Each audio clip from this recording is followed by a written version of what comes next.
केरल में इस समय लगातार हो रही मूसलाधार बारिश अब किसानों के लिए बड़ी मुसीबत बन गई है। राज्य के कई हिस्सों में बाढ़ और जल भराव के कारण खेतों में पानी भर गया, जिससे धान समेत कई एग्रीकल्चर कमोडिटीज को भारी नुकसान हुआ है। प्रारंभिक आंकड़ों के मुताबिक केरल में अब तक करीब 36,829 किसान प्रभावित हो गए हैं और लगभग 3,264 हेक्टेयर फसल क्षेत्र में नुकसान हुआ है और इस नुकसान की अनुमानित कीमत 99 करोड़ 29 लाख बताई गई है।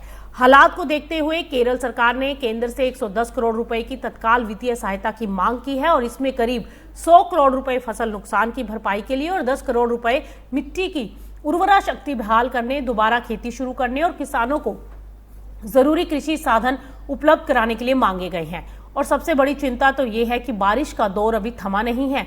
ऐसे में आने वाले दिनों में नुकसान का आंकड़ा और भी बढ़ सकता है और जिन खेतों में पानी लंबे समय तक जमा रहेगा, वहां फसलों के साथ साथ मिट्टी की क्वालिटी पर भी असर पड़ने की आशंकाएं हैं।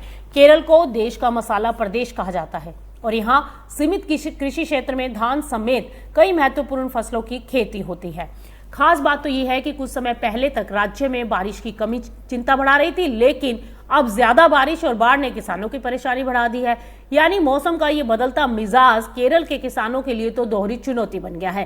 पहले बारिश का इंतजार था और अब जरूरत से ज्यादा बारिश से फसलों पर संकट गहरा गया है।